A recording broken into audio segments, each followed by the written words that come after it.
لا حول ولا قوة إلا بالله العلي العظيم. حسبنا الله ونعم الوكيل، نعم المولى ونعم النصير. أعوذ بالله السميع العليم من الشيطان اللعين الرجيم. بسم الله الرحمن الرحيم. الحمد لله رب العالمين والعاقبة للمتقين والجنة للموحدين والنار للعاصين والملحدين، والصلاة والسلام والتحية والإكرام على النبي الأمي العربي القرشي المكي المدني العبد المغيد الرسول المسدد المصطفى الأمجد حبيب إله العالمين أبي القاسم محمد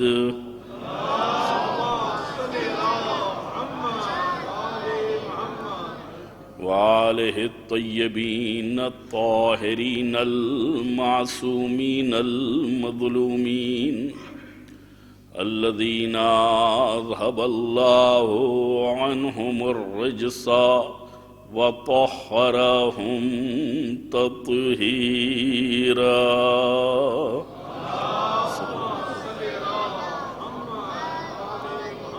ولعنة الدائمة الباقية على أعدائهم أجمعين من يوم عداوتهم إلى قيام يوم الدين.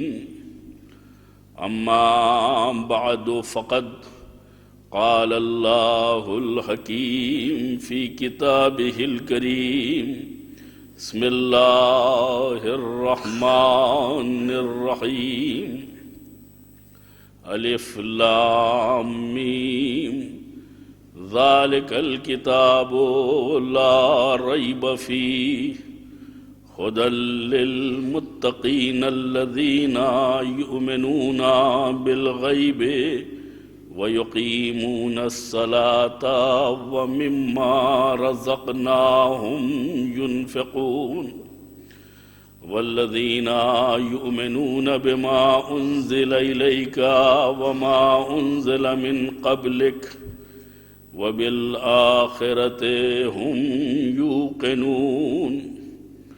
أولئك على هدى من ربهم وأولئك هم المفلحون. صلوات.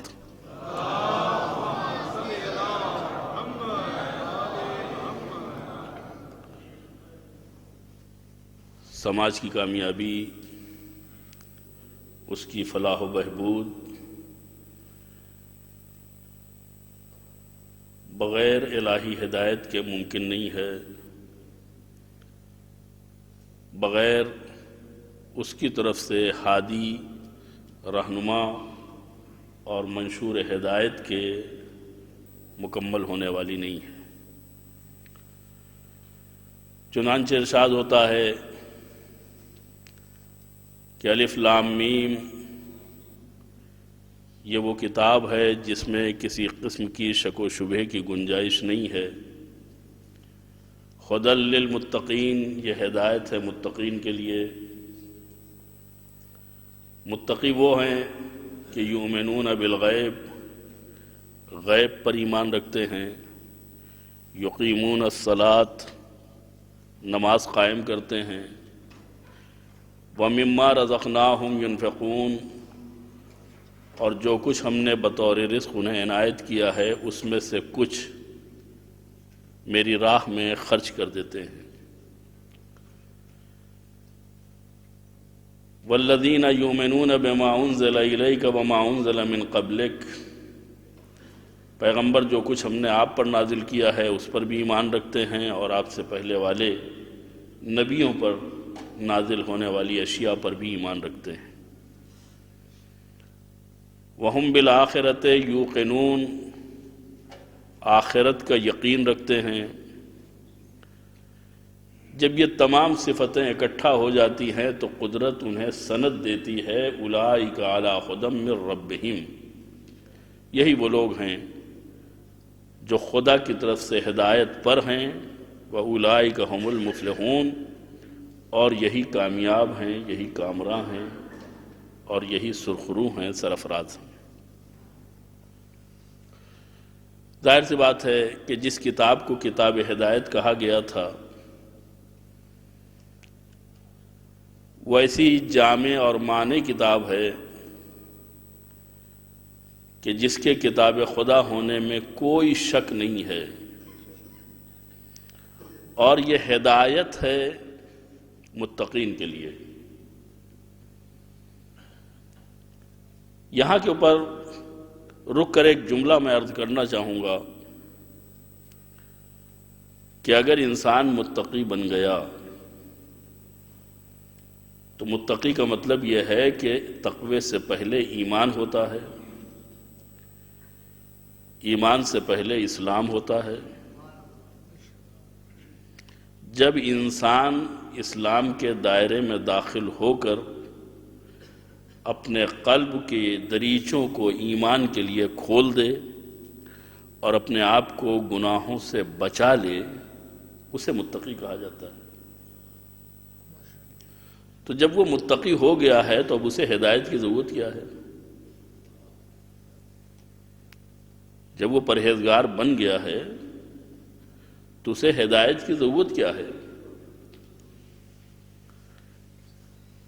ایک مسئلہ یہ۔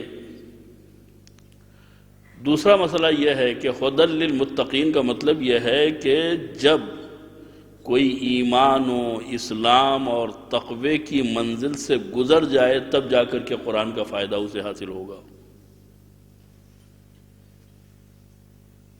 ابھی تو ضرورت اس بات کی ہے کہ قرآن لوگوں کو مسلمان بنائے، متقی تو بعد میں بنیں گے۔ یہ ایک سوال ہے جو ذہن میں ممکن ہے کسی کے آئے، اور ہونا بھی چاہیے، اور اس کا جواب بھی ملنا چاہیے کہ اگر قدرت نے شرط لگائی ہے کہ ھدی للمتقین، یہ ہدایت ہے متقین کے لیے، تو اس میں قرآن کا کوئی نقص نہیں ہے، قرآن میں کوئی محدودیت نہیں ہے، بلکہ اگر ڈاکٹر بھی کوئی دوا دیتا ہے تو یہ شرط لگاتا ہے کہ صرف دوا کھانے سے کام نہیں چلے گا، اس لیے کہ دوا کھانا بہت آسان ہے۔ ٹیبلٹ، کیپسول، ٹونک، سیرپ، حتیٰ انجیکشن کتنی دیر لگتی ہے؟ تو دوا کھانا آسان ہے، اس میں کوئی مشکل نہیں ہے، تو لوگ دوا بڑی پابندی سے کھاتے ہیں۔ لیکن دوا اسی وقت فائدہ کرتی ہے جب ڈاکٹر کے بتائے ہوئے انسٹرکشن کو بھی انسان اپنے عمل میں لائے۔ کل اگر ہم ڈاکٹر کے پاس جاتے ہیں اور کہتے ہیں بھائی آپ نے کیسی دوا دے دی، اس نے تو فائدہ ہی نہیں کیا، ہم نے بڑی پابندی سے ہم نے دوا کھائی ہے، بڑی پابندی سے ہم نے ریگولر طریقے سے اسے استعمال کیا ہے، جو آپ نے بتایا ہے اسی طریقے سے ہم نے اس کو مصرف کیا ہے، لیکن کوئی فائدہ نہیں ہوا، تو وہ اچنبھے میں آ جائے گا کہ ہم نے دوا تو ٹھیک دی تھی، اس نے فائدہ کیا کیوں نہیں؟ پھر وہ پوچھے گا کہ آپ نے دوا کھائی تھی لیکن جو ہم نے پرہیز بتایا تھا، پرہیز کیا ہے؟ تلی ہوئی چیز نہ کھائیے گا، شوگر استعمال نہ کیجیے گا، جو آج عمومی طور پہ ہر ایک کو پرہیز بتایا جاتا ہے۔ یہ نہ کیجیے گا، وہ نہ کیجیے گا، یہ نہ کھائیے گا، نہ جانے کتنے دفعات ہیں جو ہماری زندگی میں نہ کے ساتھ لگائے جاتے ہیں۔ یہ نہیں، وہ نہیں، وہ نہیں کہا نہیں، ہم نے پرہیز تو نہیں کیا، کہا پھر یہ دوا آپ کے لیے نہیں ہے۔ دوا میں کوئی نقص نہیں ہے، لیکن دوا کی شرطوں میں سے ایک شرط یہ ہے، دوا کے اثرات میں سے ایک اثر یہ ہے کہ جب اسے پرہیز کے ساتھ استعمال کیا جائے گا تو وہ اثر کرے گی۔ ہدی للمتقین، قرآن ہدایت ہے متقین کے لیے۔ اس کا مطلب یہ نہیں ہے کہ غیر متقین کے لیے ہدایت نہیں ہے۔ یہی قرآن ہدی للناس بھی ہے، ہدی للمتقین بھی ہے، لیکن ہدایت کے بھی درجے ہوتے ہیں۔ جیسے علم کا درجہ ہوتا ہے، کس کی نسبت کون عالم ہے۔ بعض اوقات لوگ ایک بات کہتے ہیں کہ عالم تو صرف خدا ہے، اس میں کوئی شک نہیں ہے، لیکن اگر علم کو علم بالذات کے عنوان سے دیکھا جائے تو عالم صرف خدا ہے۔ لیکن اگر آپ کو اپنے گھر کا پتہ معلوم ہے تو آپ اپنے پتے کے عالم ہیں کہ نہیں ہیں؟ اسکول میں جو کچھ پڑھایا گیا ہے اگر وہ یاد ہے تو اس کورس کے عالم ہیں یا نہیں ہیں؟ تو آپ عالم بنیں گے اپنے علم کے اعتبار سے، لیکن استاد کے مرتبے تک نہیں پہنچو گے۔ استاد بھی عالم ہے لیکن پروفیسر کے مرتبے تک نہیں پہنچ پائے گا، لیکچرر کے مرتبے تک نہیں پہنچ پائے گا۔ تو یہ علم جو ہوتا ہے وہ درجات کے اعتبار سے ہوتا ہے، نسبی ہوتا ہے۔ خدا بھی عالم ہے، خدا بھی عالم ہے، آل محمد بھی عالم ہیں، مراجع بھی عالم ہیں، طلبہ بھی عالم ہیں، علماء بھی عالم ہیں، اور عوام بھی جاہل نہیں ہے۔ تو کیا سب ایک درجے کے عالم ہوئے؟ اور یہ علم ایک ایسی چیز ہے کہ جو جتنا پڑھتا جاتا ہے اس کی ضرورت محسوس ہوتی جاتی ہے۔ جب لوگ ابتدائی طور پر کچھ سیکھتے ہیں تو ان میں غرور پیدا ہوتا ہے، ہم کو یہ آتا ہے، لیکن جب اس فیلڈ کے ایکسپرٹ ہو جاتے ہیں تو ان میں انکسار پیدا ہوتا ہے کہ ہم کو بہت سی چیزیں نہیں آتی ہیں۔ اس وقت علم کا مفہوم یہ ہوتا ہے کہ ہمیں آتا نہیں ہے۔ انسان اپنی مجبوری اور اپنی معذوری کو محسوس کرتا ہے کہ یہ دنیائے علم بڑی وسیع ہے، اس میں سے ایک قطرہ ہمیں ملا ہے، تو جو ملا ہے وہ کم ہے، جو نہیں ملا ہے وہ زیادہ ہے۔ تو جہاں قطرے کو آدمی سمندر سمجھ بیٹھتا ہے وہاں غرور پیدا ہو جاتا ہے، لیکن جہاں انسان کو اپنی جہالت کا علم ہو جاتا ہے وہاں انسان اپنے اندر انکسار محسوس کرتا ہے۔ اور معصومین فرماتے ہیں کہ جس درخت پہ پھل زیادہ ہوتے ہیں اس کی شاخیں جھکی ہوئی ہوتی ہیں۔ اگر درخت اکڑا ہوا کھڑا ہے تو اس کا مطلب یہ ہے کہ اس کے اوپر پھل نہیں ہے۔ پھل ہونے کا لازمہ یہ ہے کہ شاخیں جھک جائیں۔ جہاں علم پایا جاتا ہے وہاں انکساری بھی پائی جاتی ہے، تواضع بھی پایا جاتا ہے۔ جہاں علم نہیں ہے صرف غرور محض ہے تو اس کا مطلب یہ ہے کہ فنکاری تو ہے لیکن علم نام کی کوئی چیز نہیں ہے۔ صلوات پڑھے محمد و آلہ۔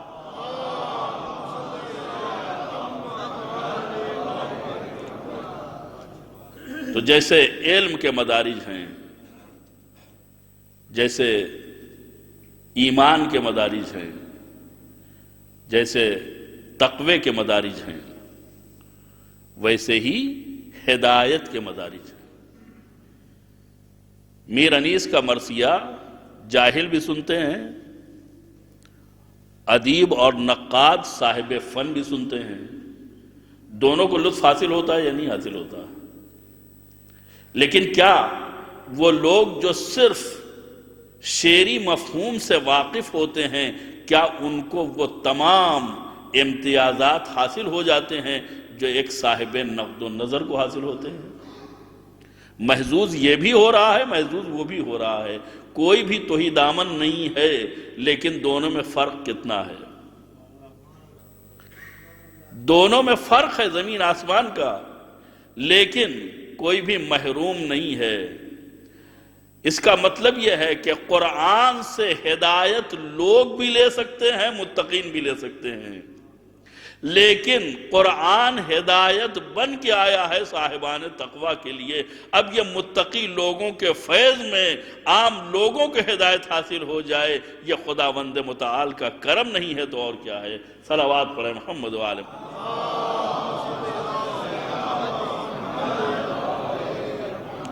انشاءاللہ اس تعلق سے تفصیلی گفتگو ہوگی کہ ہدایت ہر لحظہ انسان کے لیے ضروری ہے، ہر لحظہ،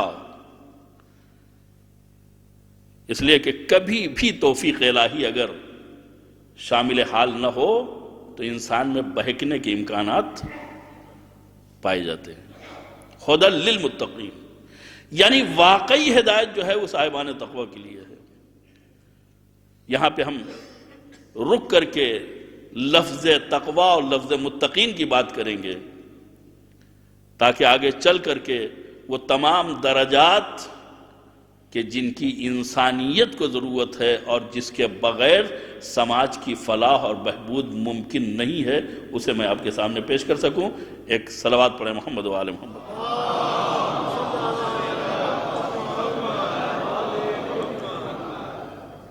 سب سے اہم چیز یہ ہے کہ ہم جب لفظ تقوی سنتے ہیں تو ڈر جاتے ہیں۔ تقوی ایک غیر مانوس چیز، کوئی بہت بڑی چیز ہے جو ہم اختیار نہیں کر سکتے ہیں، کوئی ایسی چیز ہے جس کا ہماری زندگی سے کوئی تعلق نہیں ہے۔ تقوی کو اسلام نے وقایہ سے لیا ہے، اور وقایہ کا مطلب ہے حفاظت۔ بعض لوگوں نے تقوی کے معنی لیے ہیں خوف خدا، خدا سے ڈرنا، لیکن خدا کوئی ایسی ذات نہیں ہے جس سے ڈرا جائے۔ خوف وہاں ہوتا ہے جہاں منفی اثرات کا امکان پایا جاتا ہے۔ جس سے انسان کو محبت ہوتی ہے اس سے وہ ڈرتا نہیں ہے۔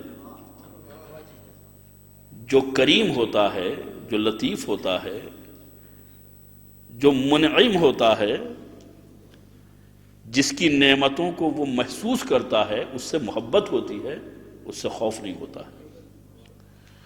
اور یہ کلیہ ہے اپنی جگہ کے اوپر کہ آدمی جس سے ڈرتا ہے اس سے بھاگتا ہے، اس کے قریب نہیں ہوتا،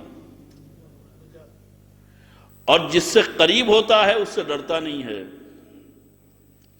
ہمارا ہر عمل خدا کی بارگاہ میں اس وقت قابل قبول ہوتا ہے جب ہماری نیت ہوتی ہے قربتاً اللہ۔ قربتاً اللہ کا مطلب کیا ہے؟ اللہ سے نزدیک ہونے کے لیے۔ البتہ ہمارے جوانوں کے ذہن میں یہ بات نہ آئے کہ جب اللہ پہلے سے قریب ہے، وہ خود ہی کہتا ہے کہ نحن اقرب الیہ من حبل الورید، میں تمہاری شہرگ گردن سے بھی زیادہ قریب ہوں۔ تو اب جب پہلے سے وہ قریب ہے تو مزید قریب ہونے کا مطلب کیا ہے؟ یعنی تحصیل حاصل۔ عزیزان گرامی، اگر اسی مجلس میں کوئی صاحب اقتدار بیٹھا ہو تو ہو سکتا ہے جسمانی طور پہ ہم اس سے قریب ہوں، لیکن جسم کے قریب ہونے سے یہ معنی بالکل نہیں نکالے جا سکتے ہیں کہ ہم واقعی اعتبار سے ان سے قریب ہیں۔ جسم ملا ہوا ہے، ایک ساتھ بیٹھے ہوئے ہیں، ممکن ہے کہ بدن سے بدن ٹچ ہو رہا ہو، لیکن یہ بھی ممکن ہے کہ نہ وہ ہمارا نام جانتا ہو نہ ہم اس کا نام جانتے ہوں۔ تو یہ معنویت ہے جو انسان کو خدا سے قریب کر رہی ہے۔ اقرب من حبل الورید، یعنی خدا سب سے قریب ہے، تمام مخلوقات سے قریب ہے، کوئی اس سے دور نہیں ہے اور وہ کسی سے دور نہیں ہے، لیکن معنوی اعتبار سے جب تک تم خود اس کے قریب نہ جاؤ گے قریب نہیں ہو سکتے۔ تو ہمارا ہر عمل جب قربتاً اللہ کی منزل سے گزرے گا تو ہم اس سے ایک اسٹیپ قریب ہوں گے، ایک اسٹیپ قریب ہوں گے۔ اس کا مطلب کیا ہوا کہ ہم کس کے قریب ہونا چاہتے ہیں؟ خدا کے۔ اس لیے کہ ہمارا وضو بغیر قربتاً اللہ کے نہیں ہے، ہماری نماز، ہمارا روزہ، ہمارا حج، حتیٰ اگر 2 پیسے ہم فقیر کو بھی دیتے ہیں، اگر نیت یہ ہے کہ لوگ دیکھیں تو دیکھ لیں گے، کافی ہے، اجر وغیرہ ملنے والا نہیں ہے۔ اس لیے کہ اسلام نے تو ایسی مثالیں رکھی ہیں، البتہ وہ ہمارے ہاں مثلا بطور محاورہ استعمال ہوتا ہے کہ ایک ہاتھ دے تو دوسرے ہاتھ کو پتہ نہ چلے۔ تو اگر ہم دوسروں کو دکھانے کے لیے کچھ کر رہے ہیں، لوگوں کی تعریف لوٹنے کے لیے کر رہے ہیں، تو ہمیں کوئی اجر ملنے والا نہیں ہے اور ہم خدا سے قریب نہ ہوں گے۔ لیکن اگر اس کی قربت کے لیے ہم نے کیا ہے تو ہمیں نیت کرنا ہوگی، یہ کام جو میں کر رہا ہوں خدا سے قریب ہونے کے لیے، خدا سے نزدیک ہونے کے لیے۔ تو کلیہ یہی ہے کہ جو خدا سے محبت کرتا ہے وہ خدا سے قریب ہوتا ہے،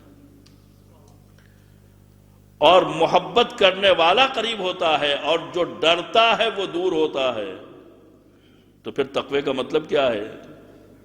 تقوی کا مطلب یہ ہے کہ انسان خدا سے نہیں، انسان اس عمل سے ڈرتا ہے کہ کہیں کوئی عمل ہمارے اور خدا کے بیچ میں فاصلہ نہ پیدا کر دے۔ اس لیے کہ انسان جب متقی بنتا ہے، پرہیزگار بنتا ہے، تو یہ بڑی محنت کرتا ہے۔ یعنی اس کی مثال ایسی ہے کہ ایک آدمی جب اپنا علاج کرا رہا ہے اور اس نے 6 مہینے پرہیز کیا، تو یہ کوئی آسان کام ہے جو اس نے پرہیز کیا ہے؟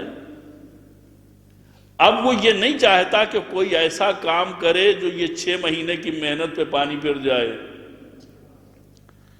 ورنہ نہ جانے دنیا میں ایسے کتنے لوگ پائے جاتے ہیں جو زندگی بھر اپنے جسم کو محنت سے بناتے ہیں، بعد میں 1 چمچ زہر کھا کے مر جاتے ہیں۔ تو یہ حماقت کے علاوہ کچھ نہیں ہے۔ تو جو محنت کرتا ہے، محنت کر کے اپنے آپ کو کسی منزل پہ پہنچا دیتا ہے، وہ ڈرتا ہے کہ کہیں ایک دن کی بد پرہیزی ہمیں 6 مہینے کے عمل سے محروم نہ کر دے۔ تو کس بات سے ڈر رہا ہے؟ ڈاکٹر سے نہیں ڈرتا ہے۔ ڈاکٹر نے تو کہہ دیا ہے کہ اگر یہ کھاؤ گے تو نقصان ہے، وہ کھاؤ گے تو فائدہ ہے، ایسے رہو گے تو تمہارا فائدہ ہے۔ تو ڈاکٹر کا ڈر نہیں ہے، ڈر اس بات کا ہے کہ کہیں محنت ضائع نہ ہو جائے۔ جو متقی ہے، پرہیزگار ہے، وہ بھی ہر عمل کے ذریعے سے ایک زینہ خدا سے قریب ہو رہا ہے۔ اور یاد رکھیے، جتنے یہ زینے بڑھتے جاتے ہیں اتنا ڈر بڑھتا جاتا ہے۔ اس لیے کہ اگر کوئی 2-4 زینے اوپر گیا ہے تو اس پر سے گرنے میں بہت زیادہ چوٹ لگنے والی نہیں ہے، لیکن اگر زیادہ زینے چڑھ گیا ہے تو اب اگر وہاں سے گرے گا تو جتنے زیادہ زینے ہوں گے اور وہاں سے گرے گا تو اتنی ہی زیادہ چوٹ لگے گی۔ تو اب یہ جو اولیاء اللہ کے ہاں ایک طرح کا خوف پایا جاتا ہے، تو یہ خوف نقص نہیں ہے، بلکہ یہ اس بات سے ڈر رہے ہیں کہ جو ہم نے محنت کر کے قرب خدا حاصل کیا ہے کہیں وہ بودھ میں تبدیل نہ ہو جائے، کہیں وہ دوری میں تبدیل نہ ہو جائے، کہیں ہم خدا سے دور نہ ہو جائیں۔ ماں باپ سے آدمی ڈرتا نہیں ہے، ان کی ناراضگی سے ڈرتا ہے، کہیں یہ ہم سے ناراض نہ ہو جائیں۔ یعنی جو انسان کے لیے زیادہ عزیز ہوتا ہے، جو انسان کے لیے زیادہ محبوب ہوتا ہے، اس کے دور ہونے سے، اس کے ناراض ہونے سے انسان ڈرتا ہے۔ تو تقوی کا دو لفظوں میں بیان یہ ہے کہ تقوی وہ طاقت ہے، وہ ملکہ ہے جو انسان کو گناہ سے روکتی ہے۔ اس کی مثال ایسی ہے جیسے گاڑی میں بریک۔ گاڑی کا اعتبار کاہے سے ہے؟ لائٹ ہے، اے سی ہے، سیٹیں بڑی اچھی ہیں، لیکن اگر بریک نہیں ہے تو کوئی بیٹھنے کے لیے تیار نہیں ہوگا، اس لیے کہ اس کا کوئی بھروسہ نہیں، کہاں دیوار میں ٹکرا جائے، کہاں کھڈ میں گر جائے۔ تو بھروسہ کہاں سے اٹھتا ہے؟ جہاں کنٹرول نہ ہو۔ بھروسہ کہاں پیدا ہوتا ہے؟ جہاں کنٹرول ہو۔ تو جیسے گاڑی میں بریک ہوتا ہے ویسے ہی انسان میں تقوی ہوتا ہے۔ یعنی جب گاڑی چلے تو ہمارے کنٹرول میں رہے کہ کہاں دھیمی کرنا ہے، کہاں تیز کرنا ہے، کہاں موڑنا ہے، کہاں روکنا ہے۔ اگر گاڑی میں یہ پاور پایا جاتا ہے تو گاڑی کا حسن ہے، اگر گاڑی میں یہ پاور نہیں پایا جاتا ہے تو کوئی بھی صاحب عقل اس میں بیٹھنے کے لیے تیار نہیں ہوگا۔ انسان بھی اللہ کو اپنے اتنا قریب محسوس کر لے کہ گناہوں کی طرف نظر نہ اٹھے، جب اتنا کنٹرول پیدا ہو جائے گا تو اسے تقوی الہی کہا جاتا ہے۔ اور جب تقوی پیدا ہو جاتا ہے تو انسان میں اعتبار بھی پیدا ہوتا ہے، انسان میں تحمل بھی پیدا ہوتا ہے، قوت برداشت بھی پیدا ہوتی ہے۔ صلوات پڑھیں محمد و آل محمد۔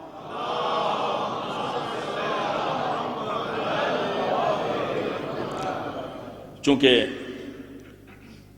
ایک روایت کے اعتبار سے جو میں نے یہیں آگے سنی ہے،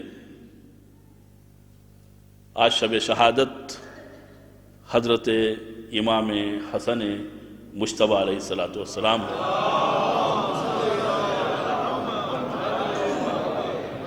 ظاہر سی بات ہے کہ یہ روایت کسی بھی اعتبار سے ہو، لیکن اگر ہمیں بہانہ مل جائے ان معصومین کے تذکرے کا تو یہ ہمارے لیے شرف بھی ہے، ہمارے لیے افتخار بھی ہے۔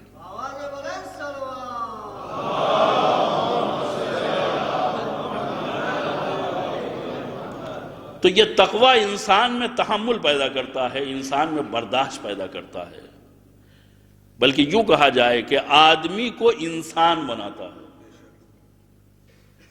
اس کے مدارج میں اضافہ کرتا ہے۔ اور اگر آپ کو تقوی کی بہترین مثال دیکھنا ہے تو خود ہمارے دوسرے امام حضرت امام حسن مجتبی علیہ السلام میں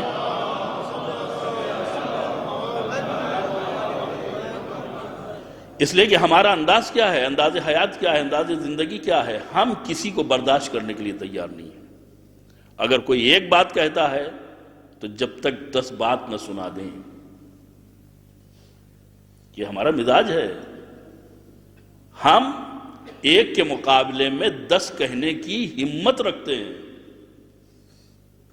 اور اگر کسی نے کچھ کم کیا تو دیکھنے والے جرأت بڑھا دیتے ہیں کہ آپ کو اور کچھ کہنا چاہیے تھا۔ لیکن یہی خاندان پیغمبر کے پروردہ افراد بہترین لباس پہنے ہوئے، بہترین سواری کے اوپر، امام حسن بہت ہی خوبصورت پیغمبر سے مشابہت رکھتے ہیں۔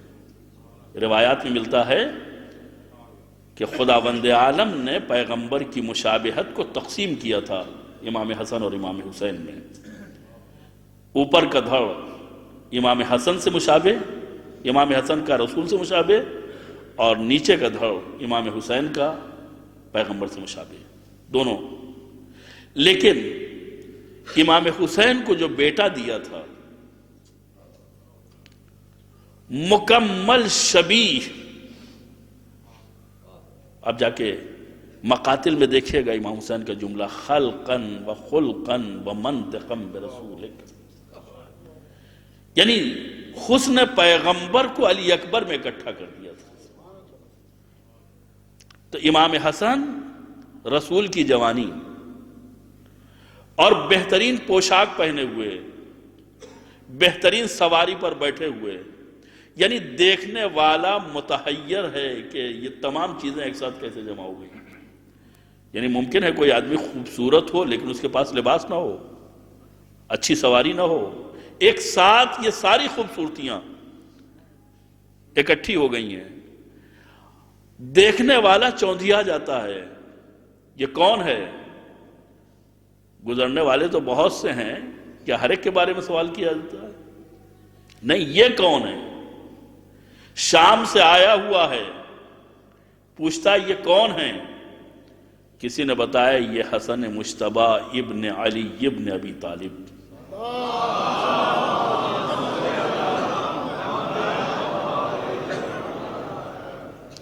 صورت نہیں پہچانتا تھا، کبھی ملاقات نہیں ہوئی ہے، لیکن پروپیگنڈے کا شکار ہوا ہے. ہمارے نوجوان، ہمارے بچے اس بات کو مد نظر رکھیں. اسلام نے جو غیبت حرام کی ہے، اسلام نے جو تہمت حرام کی ہے، اس کی وجہ یہی ہے کہ ممکن آپ کسی کو نہ جانتے ہوں لیکن کوئی غلط بیانی کر کے اس کی ایک شبیہ آپ کے ذہن میں ایسی بٹھا دے کہ آپ کو نفرت ہو جائے. اسلام اجازت نہیں دیتا ہے. ایک بلڈنگ کو بنانے کے بعد اگر اس کو وسفوٹ کر دیا جائے، اگر اس میں دھماکہ کر دیا جائے تو بنتی تو ہے برسوں میں، لیکن ایک دھماکہ سیکنڈوں میں اسے بکھیر کے رکھ دے گا.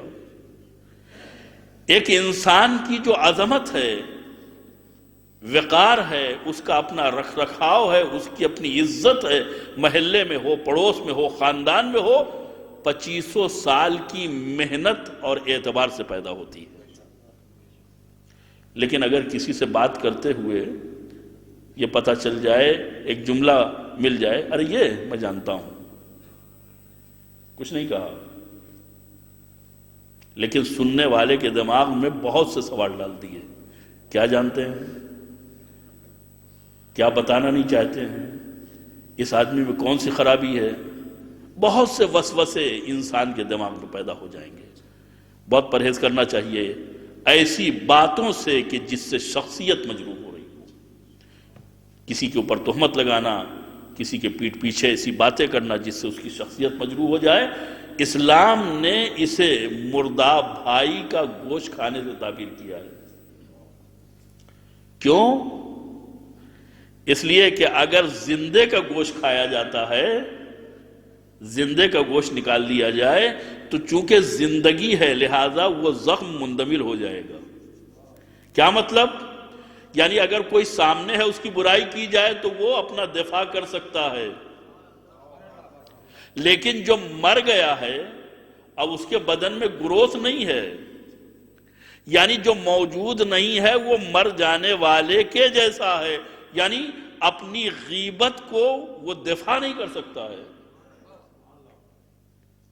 اپنی صفائی نہیں دے سکتا ہے، تو وہ زخم باقی رہے گا، وہ گوشت جو جسم سے نکلے گا وہ باقی رہے گا، وہ مندمل ہونے والا نہیں ہے، وہ ختم ہونے والا نہیں ہے. مگر یہ کہ انسان اتنا بابصیرت ہو جائے کہ جا کر کے اپنے اس بھائی سے اپنی غلطی کی معافی مانگے اور اس بات کا اصرار کرے کہ وہ معاف کر دے. جب وہ معاف کرے گا تو خدا بھی معاف کرے گا.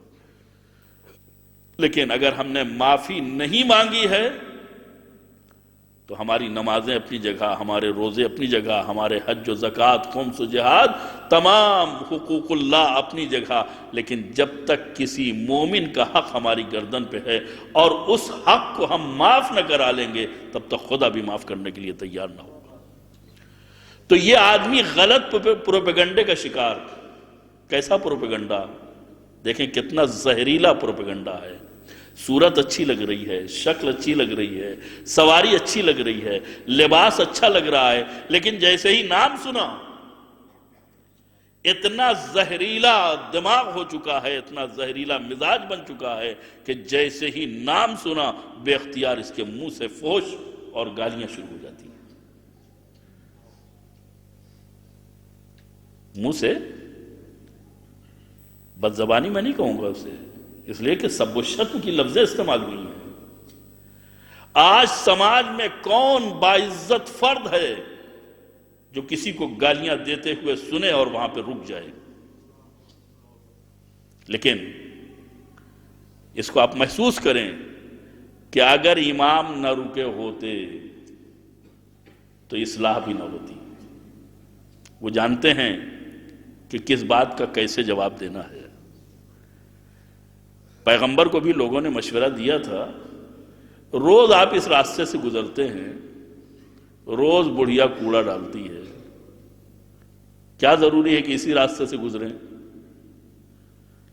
اب ظاہر سی بات ہے کہ اگر پیغمبر نے راستہ بدل دیا ہوتا تو خود تو کوڑے سے بچ گئے ہوتے، لیکن وہ ضعیفہ جہنم سے نہ بچ پاتی.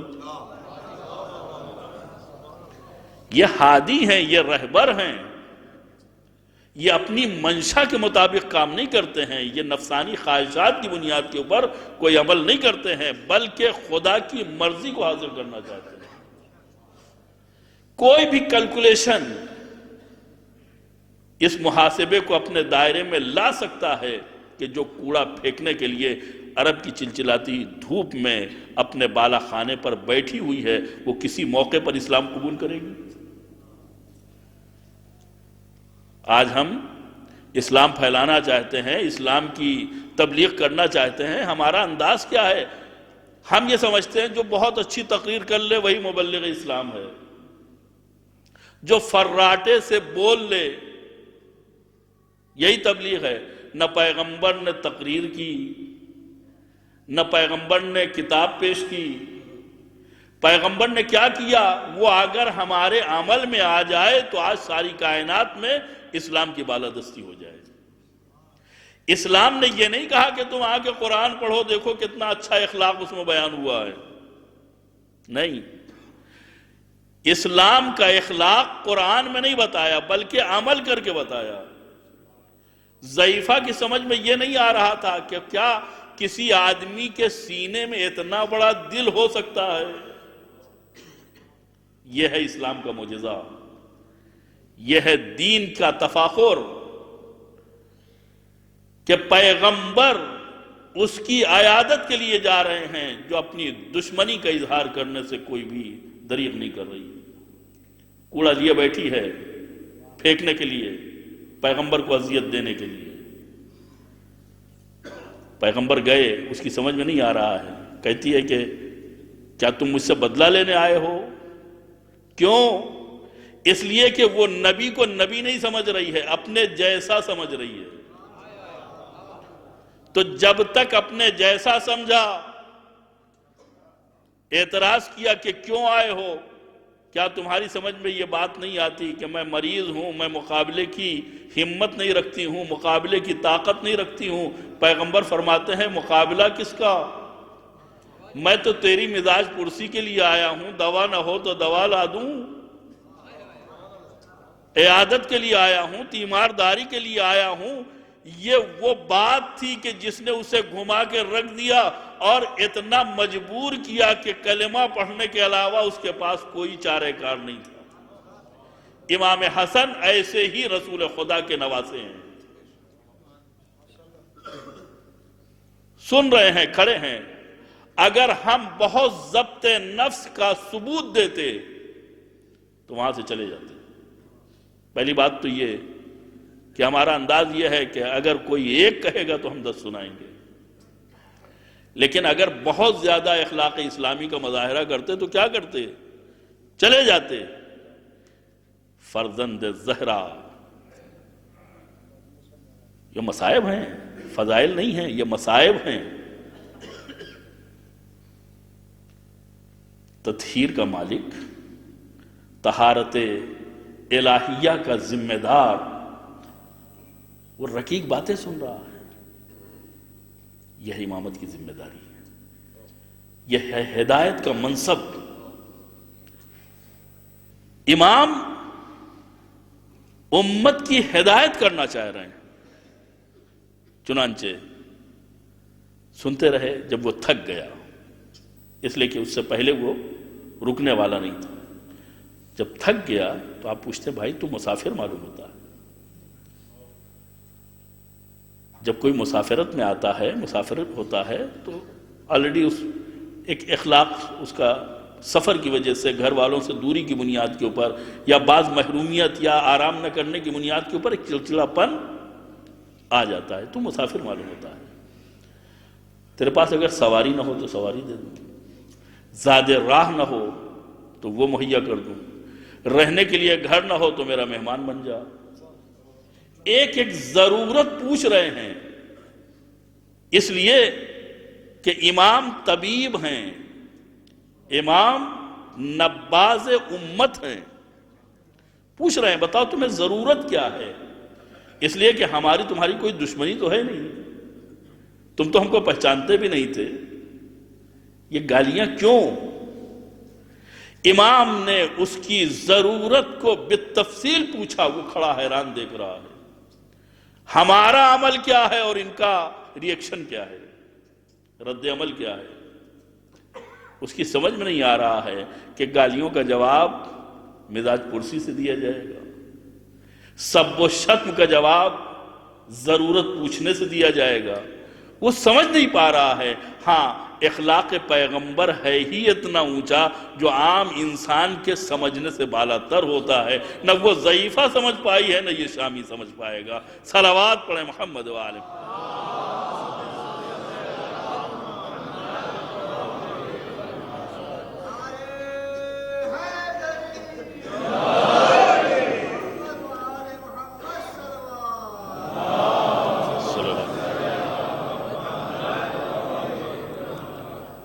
اس نے کہا فرزند رسول میں غلطی پر تھا، مجھے نہیں معلوم تھا کہ آپ اخلاق کے نمائندے ہیں، مجھے تو بہت غلط بتایا گیا ہے، روئے زمین پر اتنا سخت دشمن کوئی نہیں تھا جیسا میں تھا، لیکن آپ کا اخلاق دیکھ کر کے اب میرے اندر اتنی شرمندگی ہے کہ کاش میں آپ کے کسی کام آ سکتا اور اپنی جان کو آپ کے اوپر نچھاور کر سکتا۔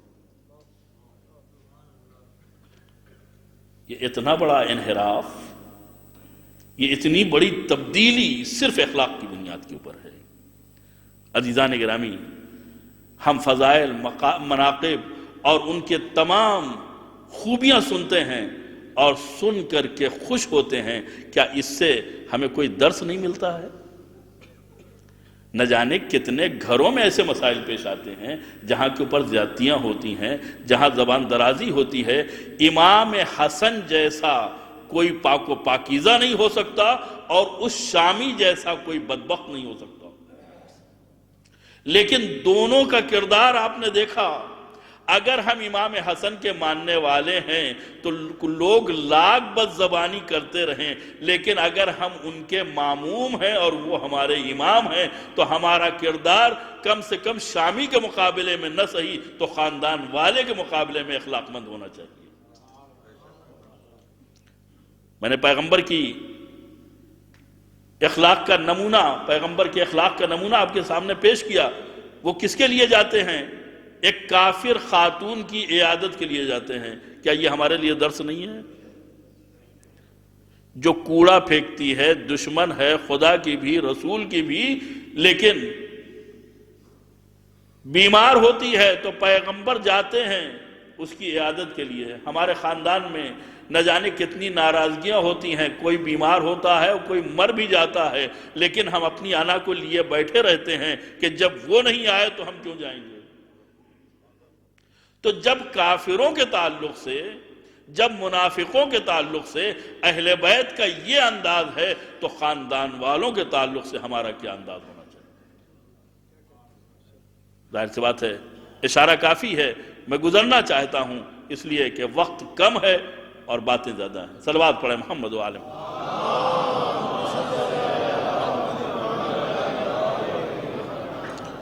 اخلاق، ہم اگر 2-4 رکعت نماز خضوع و خشوع کے ساتھ پڑھ لیں تو ہمارے ہاں غرور پیدا ہو جاتا ہے۔ پہلی صف میں اگر کھڑے ہو گئے تو پھر گردن ٹیڑھی ہو جاتی ہے۔ 2-4 مسئلے اگر معلوم ہو گئے تو ہم پورے سماج کو بے عزت کرنا چاہتے ہیں۔ آپ کو وضو نہیں آتا ہے، آپ کو نماز نہیں آتی ہے، اتنی عمر ہو گئی ہے، آپ نے سیکھا کیا؟ ہوتا ہے یا نہیں ہوتا ہے؟ بڑا باریک راستہ ہے، غلطی کو دیکھیں اور گزر جائیں، اسلام اس کی اجازت نہیں دیتا، لیکن کسی کے بے عزتی کر دیں اس کی بھی اجازت نہیں دیتا۔ اور اگر محسنات کے ساتھ تبلیغ کا انداز دیکھنا ہے تو یہ دو چھوٹے چھوٹے بھائی ہیں کم سن، ایک ضعیف آدمی کو وضو کرتے ہوئے دیکھتے ہیں جس کا وضو غلط ہے، گزر جائیں تو ہدایت کا فریضہ متاثر ہوتا ہے، ٹوکیں تو چھوٹے ہیں، یا آپ کی اصطلاح میں منہ چھوٹا ہے بات کیسے کہیں؟ قربان جائے ہماری جانیں امامت کے اس انداز تبلیغ پر کہ فرماتے ہیں شیخ ہم دونوں بھائی وضو کرتے ہیں، دیکھ کس کا وضو صحیح ہے کس کا وضو غلط ہے۔ تبلیغ بھی ہو گئی، عزت بھی بچ گئی، سمجھنے والا سمجھ گیا، آ کے گلے لگاتا ہے، کہتا ہے تم دونوں کا وضو صحیح ہے ہمارا وضو غلط تھا، اور قربان جائے ہماری جان تمہارے انداز تبلیغ کے اوپر کہ تم نے فریضہ بھی ادا کر دیا، عزت نفس بھی بچا لی۔ صلوات پڑھے محمد و آل محمد۔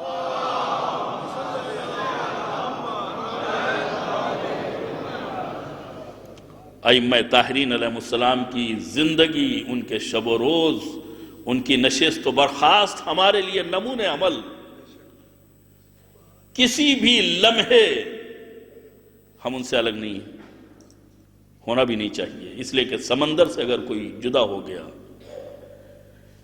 اتصال منقطع ہو گیا تو بدبودار ہو جائے گا، سڑ جائے گا، ختم ہو جائے گا۔ ہمارا اتصال ائمہ سے ہونا چاہیے، ان کی نشست، ان کی برخاست، ان کا اخلاق، ان کی تعلیم، ان کا انداز، یہ سب ہمارے لیے ضروری ہے۔ اور انہوں نے جو اہتمام برتا ہے ہماری تربیت کے لیے وہ ہمارے مد نظر رہے کہ جب مولا کائنات گھر میں آتے تھے تو جناب صدیقہ طاہرہ فرماتی تھی کہ آج بابا نے یہ مسئلہ بیان کیا، قرآن کی فلاں آیت نازل ہوئی، اس کی شان نزول یہ ہے، اس کی تعویل یہ ہے، یہ حدیث بیان کی، اس معاملے میں یہ قضاوت کی۔ بظاہر مولا کائنات تعجب کرتے تھے کہ فاطمہ تم تو مسجد میں نہیں تھی، اتنی تفصیل کے ساتھ یہ بیان تم تک پہنچا کیسے؟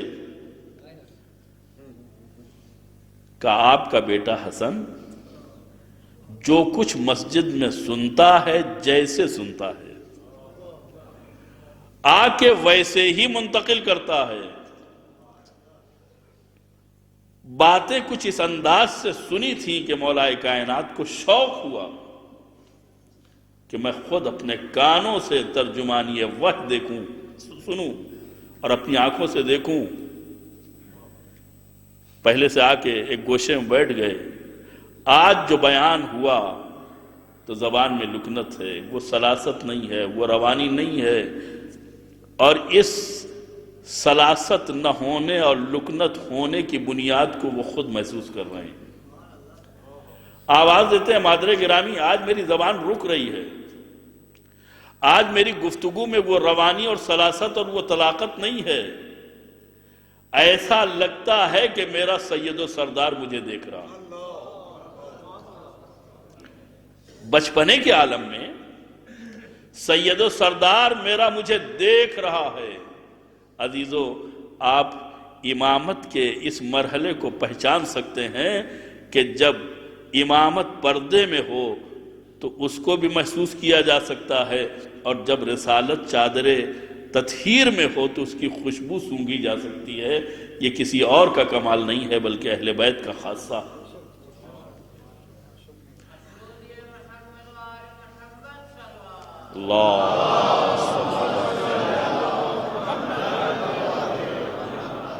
لہذا امام حسن جب یہ بیان کرتے ہیں تو مولا کائنات گوشے سے نکلتے ہیں اور اپنے فرزند کو اپنے گلے سے لگاتے ہیں۔ ہاں خاندان نبوت کے بچے ایسے ہی ہوتے ہیں۔ واقعہ میں نے بیان کر دیا، لیکن جس کے جزیات ہے اس کو آپ مد نظر رکھیں کہ نہ ماں کو پوچھنے کی ضرورت ہے، نہ باپ کو گفتگو کرنے کی ضرورت ہے، نہ بیٹے کو بتانے کی ضرورت ہے، اس لیے کہ یہ سارے رشتے معصوم ہیں۔ یہ ہماری تربیت کا انداز ہے کہ چھوٹا بچہ بھی ہے تو مسجد میں بھیجا جائے، اور صرف بھیج کر کے اپنی ذمہ داری کو ختم نہ کر دیا جائے، بلکہ جب بچہ واپس آئے تو بچہ چھوٹا ہے، اس کا ذہن چھوٹا ہے، اس کا بیک گراؤنڈ ابھی بہت ہی نازک ہے، لہٰذا اس سے یہ پوچھا جائے کہ تم نے سنا کیا اور سن کر کے سمجھے کیا۔ اس لیے کہ ضروری نہیں ہے کہ جو بات آپ سمجھ رہے ہیں وہی بچہ بھی سمجھ رہا ہو۔ ممکن ہے آپ مثبت سمجھ رہے ہو، بچہ منفی سمجھ رہا ہو۔ تو جب صدیقہ طاہرہ نے معصوم اور صاحب عصمت ماحول میں اس بات کا لحاظ رکھا اور اس بات کا اہتمام کیا کہ وہاں پوچھا بھی جائے، بتایا بھی جائے، بھیجا بھی جائے، تو ہمارے یہاں جب عصمت نہیں پائی جاتی ہے تو اس کی ضرورت کتنی ہوگی؟ جب فاطمہ اس کی ضرورت محسوس کر رہی ہیں تو ہمارا سماج کیوں اس کی ضرورت محسوس نہ کرے؟ امام حسن نے مسجد سے آ کر کے اس کی افادیت ہمارے لیے واضح کر دی، اور اسی تعلیم و تربیت کا انداز تھا جس نے امام حسن کو وہ منزل عطا کی ہے کہ جس کی مثال کائنات میں نہیں ملتی ہے۔ آپ دیکھیں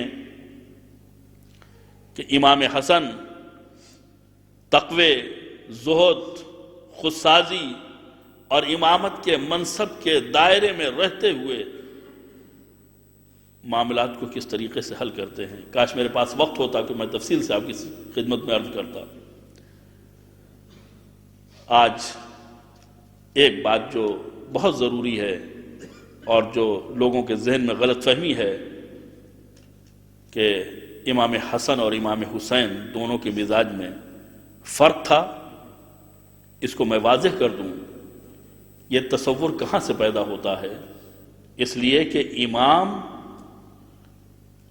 نائب رسول ہوتا ہے، وصی پیغمبر ہوتا ہے، اور پیغمبر کی صفت یہ ہے کہ ما ینطق عن الہویٰ۔ یہ ہمارا آپ کا بنایا ہوا جانشین نہیں ہے، یہ ہمارا آپ کا طے کیا ہوا نمائندہ نہیں ہے کہ جو نفسانی خواہشات کی بنیاد کے اوپر گفتگو کرے یا کوئی عمل کرے۔ یہ خدا کا بنایا ہوا نمائندہ ہے۔ تو اب مزاج میں اختلاف، یہ جنگ پسند، وہ صلح پسند، اور یہ باتیں کچھ اس دھیرے انداز میں کہی جاتی ہیں کہ بعض اوقات ہمارے لوگوں کے ذہن میں بھی سما جاتی ہیں کہ ان کا مزاج الگ ہے، ان کا، وہ اپنے گھر کو دیکھتے ہیں کہ ہمارے بھائی کا مزاج الگ ہے، ہمارا مزاج الگ ہے۔ نہیں، یہ بھائی اور خاندان کی بات نہیں ہے، یہ خاندان نبوت کی بات ہے، جہاں اپنا کوئی مزاج نہیں ہوتا ہے، سب الہی مزاج میں ڈلے ہوتے ہیں۔ جہاں الہی مزاج ہو وہاں اپنا کوئی مزاج نہیں ہوتا ہے، جو کچھ ہوتا ہے وہ حکم پروردگار۔ پھر ہوا کیا؟ تو مختصراً میں عرض کرنا چاہتا ہوں کہ نہ امام حسن نے صلح کی ہے، نہ امام حسین نے جنگ کی ہے۔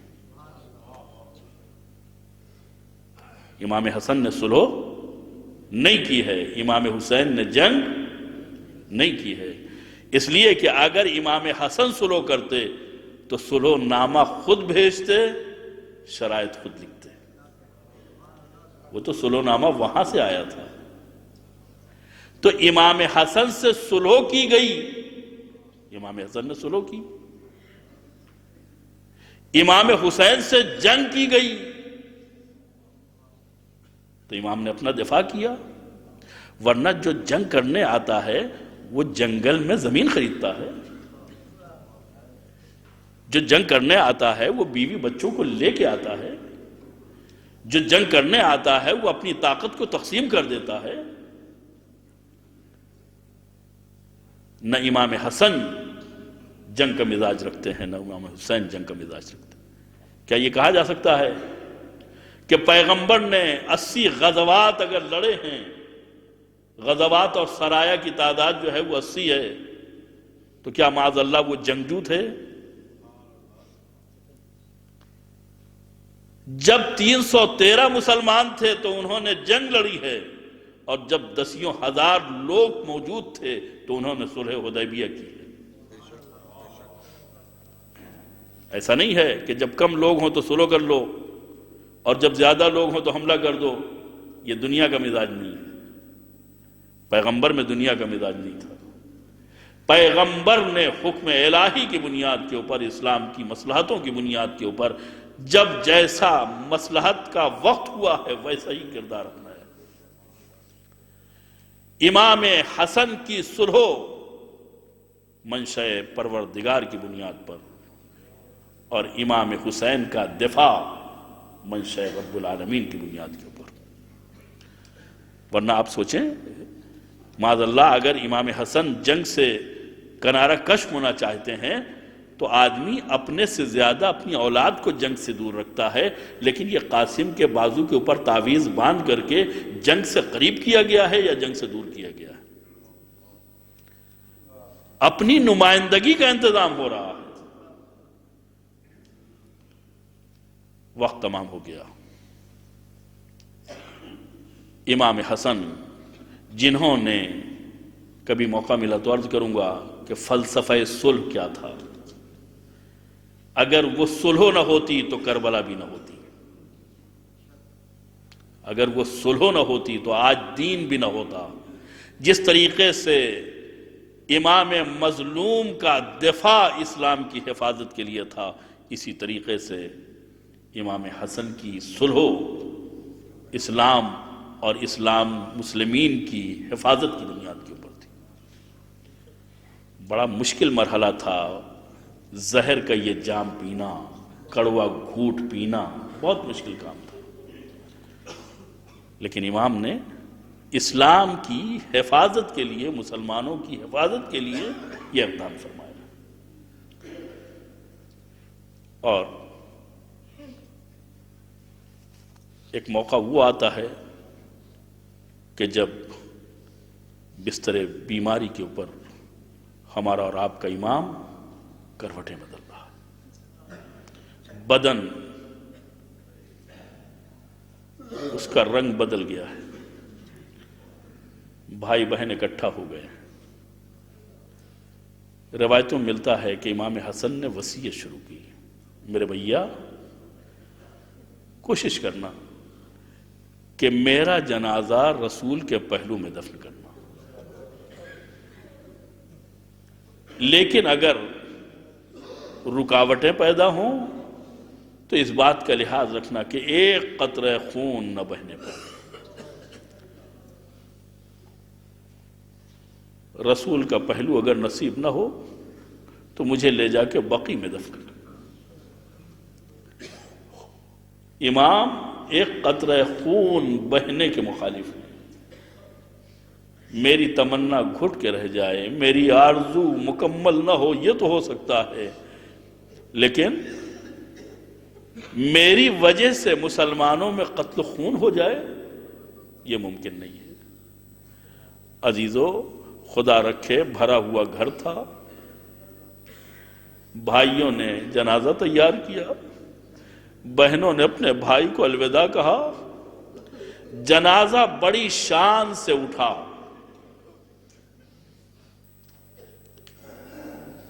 روضہ رسول کی طرف چلا، لیکن امت نے کیا سلوک کیا ہے اس سلوک کو آپ کے سامنے پیش کرتے ہوئے زبان میں طاقت نہیں ہے کہ کتنے تیر جنازے میں اور کتنے تیر جسم میں پیوست ہوئے، کتنے تابوت میں اور کتنے جسم میں تیر پیوست ہوئے۔ آج تک کسی کا جنازہ گھر سے نکلنے کے بعد گھر میں پلٹ کے نہیں آیا تھا۔ یہ امام حسن کی خصوصیت ہے کہ گھر میں جنازہ آیا، امام حسین نے تیروں کو نکالا، شاید کربلا کی تیاری کر رہے ہوں، آواز دے رہے ہوں کہ ہمیں کربلا میں علی اکبر کے سینے سے برچھی نکالنی ہے، علی اصغر کے گلے سے تیر نکالنا ہے، عباس کی آنکھ سے تیر نکالنا ہے، قاسم کا لاشا لانا ہے، اجرکم علی اللہ۔ بہنوں نے دوبارہ رخصت کیا۔ عزیزو، تیر نکالنے کے بعد بھی دشمنوں کا حملہ رکا نہیں ہے، اور امام مظلوم نے جا کر کے کسی صورت سے بقیع میں اپنے بڑے بھائی کو دفن کر دیا۔ بس 2 جملے اس کے بعد ختم دعا۔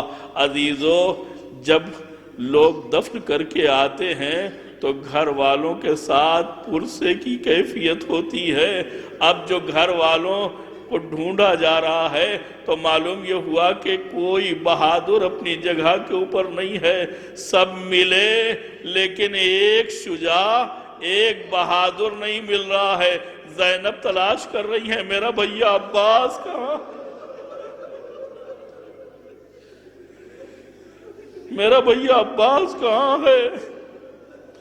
ڈھونڈتے ڈھونڈتے حجرے میں پہنچی، دیکھا زانوؤں میں سر دیے ہوئے رو رہے ہیں۔ کہا میرے بھائی آؤ، سب وہاں رو رہے ہیں، تم بھی اپنا پرسہ لے لو۔ کہا کہ بہن زینب، ارے عباس کے ہوتے ہوئے بھائی حسن کے جنازے پہ تیر برسے، یہ عباس کے لیے بڑی شرم کی بات ہے، میں آواز دوں گا اے عباس۔ ارے حسن کا جنازہ مرنے کے بعد تیروں سے چھلنی ہوا، ارے حسین اپنی زندگی میں تیروں سے غربال ہو گئے، پورا بدن چھلنی ہو گیا۔ ذرا کربلا میں رخ کرو اور مقتل کی طرف دیکھو، تمہارا بھائی حسین تیروں سے تیر اتنے پیوست ہیں کہ دیکھنے والا انہیں ساہی محسوس کر رہا ہے۔ ارے حسین کا کوئی مددگار نہیں، آؤ حسین کی مدد کے لیے۔ ارے ایک بہن ہے جو بلندی کے اوپر کھڑی ہوئی ہاتھ مل رہی ہے، اے پسرے سعد، ارے تو کھڑا دیکھ رہا ہے میرا ماں جایا ذبح ہو رہا ہے۔ حسین نے ایک مرتبہ کوہنیوں کو ٹیکا، سر کو بلند کیا، اپنے اشارے سے آواز دی، بہن خیمے میں جاؤ۔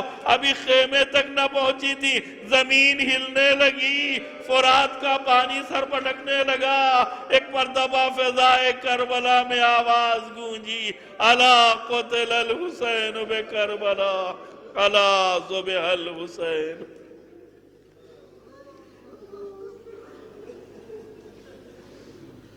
سيعلم الذين ظلموا أي منقلب ينقلبون إنا لله وإنا إليه راجعون۔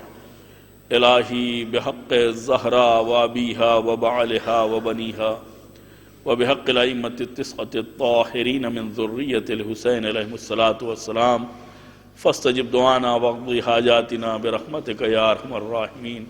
پروردگارہ ہمارے اس مختصر سے عمل کو اپنی بارگاہ میں قبول فرما، توفیقات میں اضافہ فرما، بیماروں کو بحق بیمار کربلا شفاء کامل و عاجل عنایت فرما، مرحومین کی مغفرت فرما۔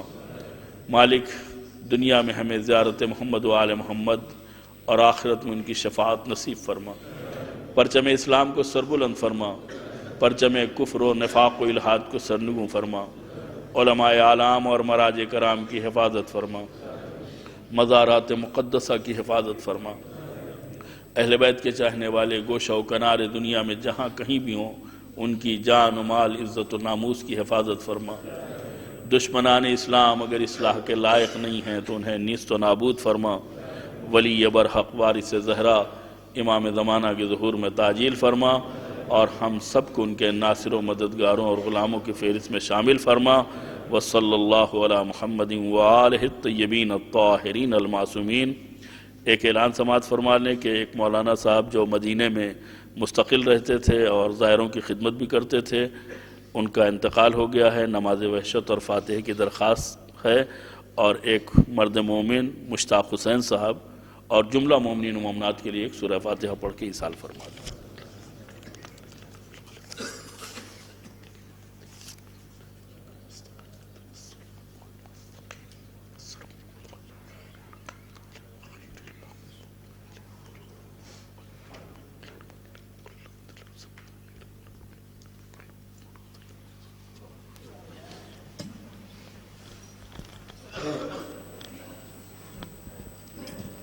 یا